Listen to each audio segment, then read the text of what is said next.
Welcome to our lecture on ticks. Ticks are parasitic arachnids classified under the order Ixodida within the superorder Parasitiformes. For the learning objectives, by the end of this lecture, students will be able to classify ticks within the phylum Arthropoda and differentiate between the families Ixodidae or the hard ticks and the Agassidae or the soft ticks. We are also going to identify the key morphological features of the exotic ticks, explain the life cycles and their epidemiological significance, recognize major tick-borne pathogens and the clinical conditions they cause, and formulate integrated control and treatment strategies for livestock and companion animals. For the taxonomic classification of ticks, ticks belong to the kingdom Animalia, phylum Arthropoda, class Arachnida, subclass Acari, and order Ixodida. For the introduction to ticks, so ticks are obligate hematophagous ectoparasites that belong to the order Ixodida, and they are divided into two main families. Now we have the hard ticks, or the Ixodidae, and the soft ticks, or the Argassidae.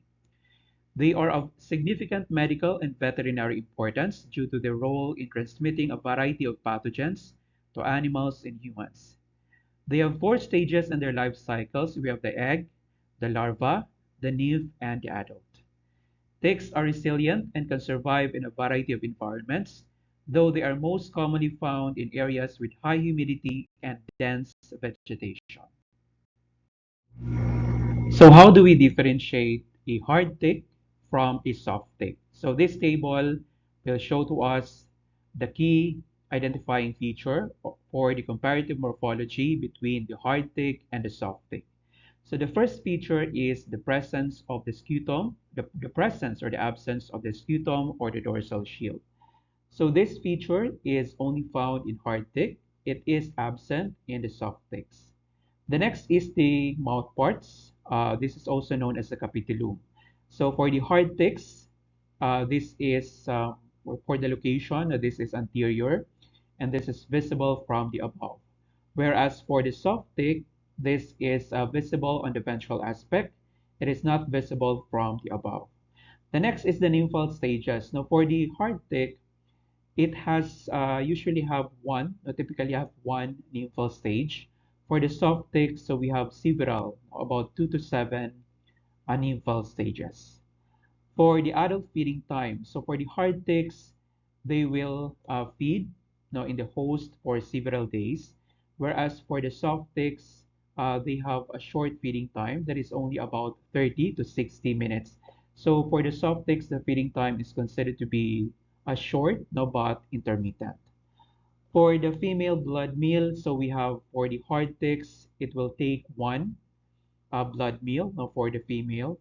For the soft tick, now again, the blood feeding is considered to be intermittent. So we have several blood feeding time or blood feeding meal. For the egg laying events, so we only have one egg laying event now for the hard ticks. For the soft ticks, we have several egg laying events. For the total eggs laid by the female, so we have for the hard ticks, it ranges from 3,000 to 8,000 eggs. For the soft ticks, it is much lesser, so that is about 400 to 500 eggs per laying period. Ticks have a hemimetabolous or an incomplete type of life cycle. So for the incomplete type of life cycle, we have distinct stages include the egg, the larva, the nymph, and the adult.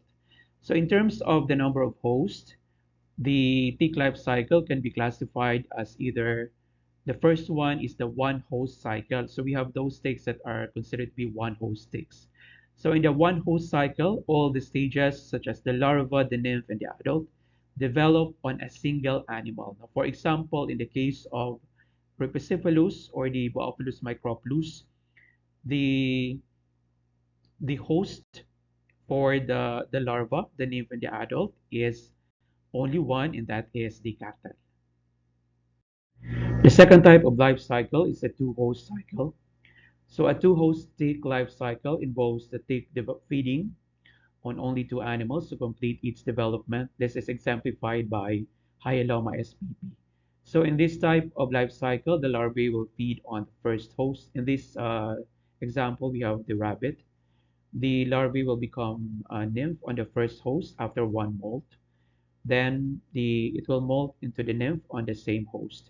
So the engorged nymph will leave the first host. Then the nymph will molt into adult and overwinter of a host. Then the adults will attach to a second host. For in this example, we have the large ruminant as a second host, feeding for and mating. Then after that, the gravid female will drop off and do ovipositioning in the environment. So this type of life cycle involves only two animals. In this case, we have the rabbit for the larvae as well as the nymph, and we have the large ruminant for the adults. The third type of life cycle and the most common is the three-host cycle. So in the three-host cycle, each stage will feed on a different host and molt in the environment. Now, for example, we have the Ixodis ricinus. So the diagram shows the life cycle of the Ixodis ricinus. And as you can see in the diagram, so we have different hosts. For example, now for the larva, we have different hosts for the larva. We also have different hosts for the nymph, and we have different hosts for the adults. And it is important to note that this type of life cycle is much longer. So for in the case of the Ixodis ricinus, where the sheep tick, it will take about 3 years now for this type of tick to complete its life cycle.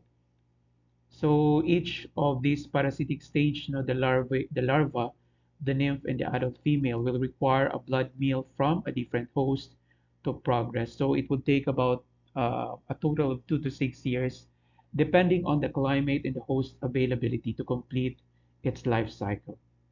It is also important to note that in terms of the environmental survival, the ticks will spend more than 90% of their life off the host or in the environment.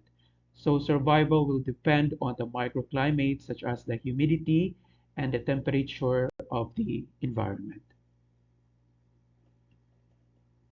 So the slides to follow will enumerate the major genera of ticks of veterinary importance. So we will start with the Ixodis. For the Ixodis, they are characterized by an anal groove arching in front of the anus. So this tick is an Ixodis tick, and this is a ventral view of the Ixodis tick.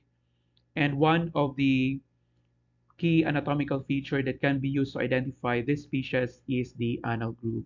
So the anal groove is, of course, a groove that is located beside the anus of the tick. The anal groove is used to identify the species of the tick. So in the case of the Ixodis, particularly the Ixodis capillaris or the deer tick, the anal groove will have they will have an anal groove that extends above the anus. So the anal groove for the Ixodis is anterior, to the anus. And of course, this will differentiate it from the other species because for the other tick species, the anal groove is located posterior to the anus. For the veterinary significance of this tick, it will transmit Lyme disease, which is caused by Borrelia burgdorferi, as well as anaplasmosis. Another major genera of veterinary importance are the Rhipicephalus, including Boophilus. So formerly, the Boophilus is a separate genus, but it is now classified under the Rhipicephalus. So the Rhipicephalus can be identified based on the shape of their basis capitulum. So their basis capitulum extends laterally and the shape is hexagonal. When we are going to compare that with the other tick species such as Dermacentor, so for the Dermacentor, it does not extend laterally, and in terms of the shape, it is rectangular. So another ways to identify the Rhipicephalus, such as the brown dog tick or the R. sanguineus, is that they have short mouth parts and they have reddish brown bodies. For the veterinary importance, they are major vectors of cattle tick fever. Now, the cattle tick fever which is caused by Babesia bovis and Babesia bigemina. So these are protozoa, and the bacteria Anaplasma marginale. Another genera are the amblyoma. So for the amblyoma, so the diagram shows a dorsal view of the male amblyoma variegatum with identifying features of the genus. So these identifying features include the presence of a hypostome and palps that are long. So they are longer compared to that of the other tick species.